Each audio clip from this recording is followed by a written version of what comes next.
Hello and welcome to the Power of Charms interview series.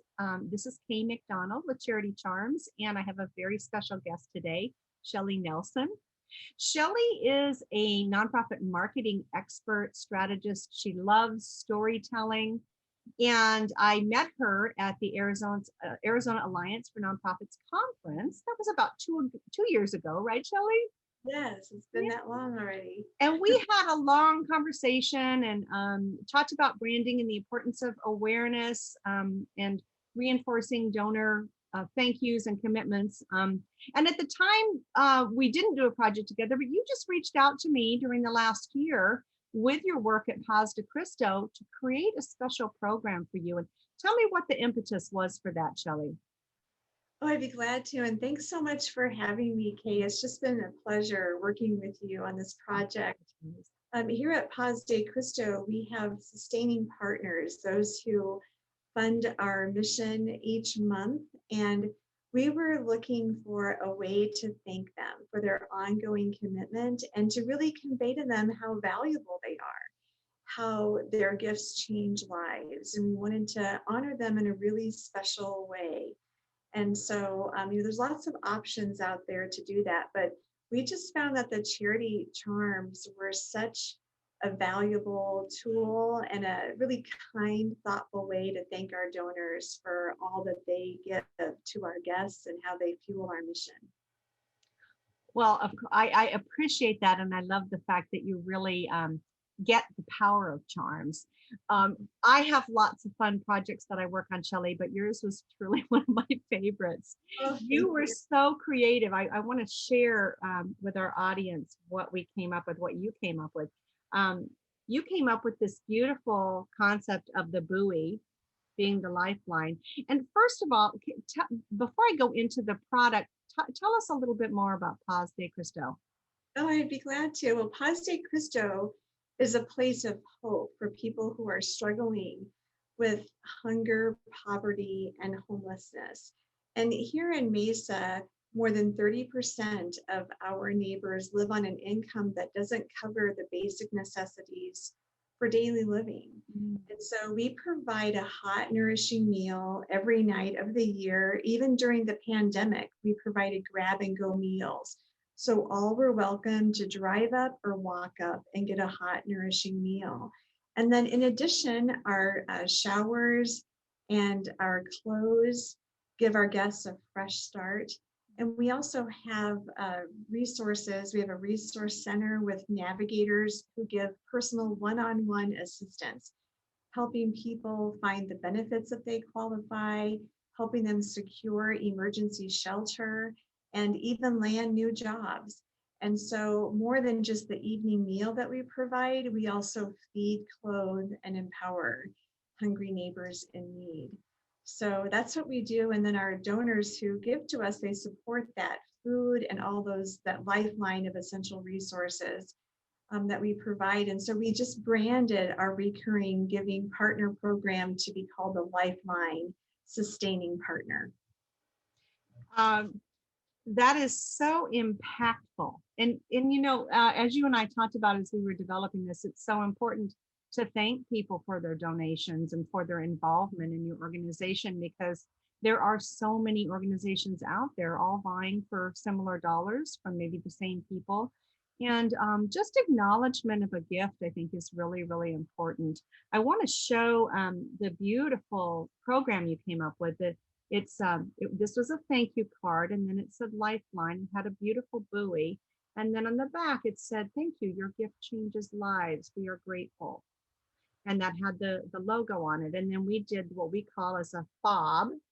And so this is something that anybody can use. It has a big clasp on it. You can clasp it on a purse, a golf bag, a backpack, a purse. We did the beautiful buoy charm that says Lifeline on the back, and then the Paz de Cristo logo charm. So yes. Hey, if I could just share how pleased I was with the interpretation of the logo.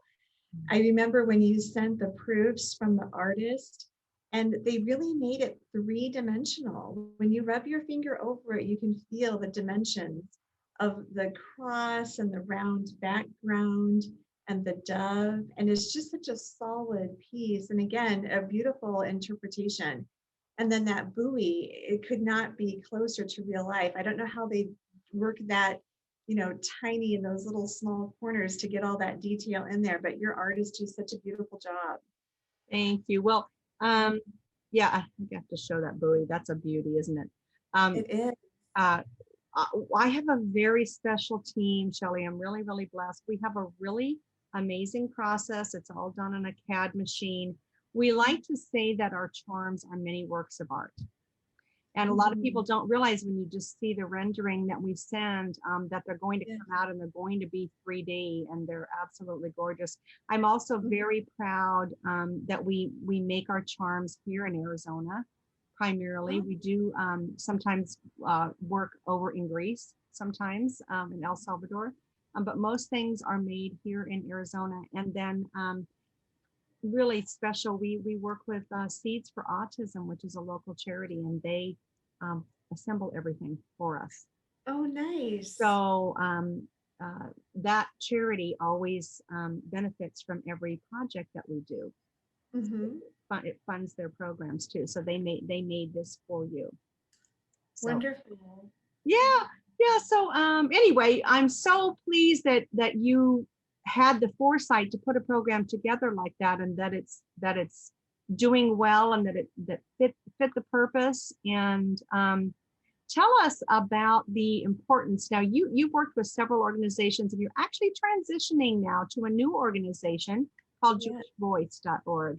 But tell us what you think is so important about storytelling and reaching your donors. Oh, that's such a great question, Kay. And I would say the value of storytelling is that it really brings the mission to life. In a story, you get to identify a hero, the conflict or the challenge, the crisis that hero faced, and how they overcame it, how they came out on the other end transformed. And many of our nonprofits here have missions that are life-changing, that really do transform people. And not only the guest who's receiving services, but also the donor and the volunteer. So storytelling is such a powerful way to connect people to that organization and to that cause. And our brains are just wired to remember storytelling. It's a great way then we can share what has happened and the impact the organization has had with other donors, community supporters, government leaders, and people in need who are in need of the services. So when you can tell those stories, they really inspire others.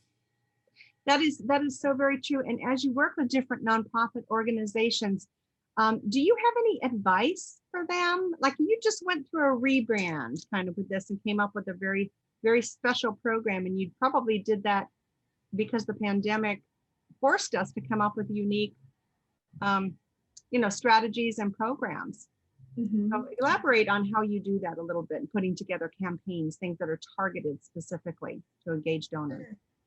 Sure, those are great questions. And I would just say advice to other nonprofits would be to get really clear on your brand and what your key differentiators are, what it is that you're doing and what your goals are. And then in your communications pieces, to be really clear on the goal and the desired outcome. Looks like we may have a little internet problem here. Yeah, we just don't know what's going to happen there. But slight pause. So I was starting to talk about what symbols in your life really stand out, and if there was a personal power, charm, or symbol that meant something to you. And can you tell me what you told me? Yes, I'd be glad to. Yeah, so I thought of 3 symbols that would be really powerful to me, and those would be, a cross, a heart, or the Star of David would kind of be my top 3. And they all really symbolize Christ. The cross being his, work on the cross, dying to atone for our sins. And the heart being, his love, his perfect love for us that never fails. And that Star of David just representing like the whole line of Christ and the tribes of Israel. It sounds like a full charm bracelet in the making. It does, yes, Which it does. is, yeah, which is our whole like premise for starting charity charms was so that people could wear things that had meaning and that could help spread the word Mhm. about their passions, if they're passionate Yeah. about charity, or symbols that they're passionate about, where a percentage goes back. So we're going to Mhm. have to build you a very special Shelley Nelson personal charm bracelet. Oh, wow. So aside from all that, Shelley, tell us what makes you be the best person that you are. What are your credos for life? Oh, the best person that I am, I would say I can show up as my best self when I'm really aligned with what the calling is on my life and my unique giftedness. So I just love being creative and thinking visually Hmm. and designing and really simplifying, clear, solid communication messages. So being kind of in that wheelhouse, I guess, if you'd say, is what helps me to show up as my best self. Well, I certainly experienced that when we work together. A lot of people are great wordsmiths or concept people, but they don't have the design skills. Whereas you had both, and you really took it and put it all together and created something that was very, very special, and that we hope is going to do lots of great work for Paz de Cristo. So, are there any parting thoughts or things that you'd like to share with us today, to share with other nonprofits as they try and be successful to reach out and engage? Well, we've covered a lot of area, but I would just say, as kind of parting words, that we're often in transition, and that these key concepts of communicating, knowing your brand and your desired outcomes, and being able to be memorable with those stories and be visible with those charms can make all the difference to the people that you're trying to persuade and influence. And we've already gotten so much positive feedback on these charm fobs that I'm just excited for even more people to receive them. Well, Shelley, thank you so much. It was really a joy to work with you. I look forward to, now that we've made our connection, I hope we can work Yeah. on many projects going forward. And Oh, me too. best of luck to you in your Oh, transition. thank you. And same to you, Kay. Oh, thank you. Sure.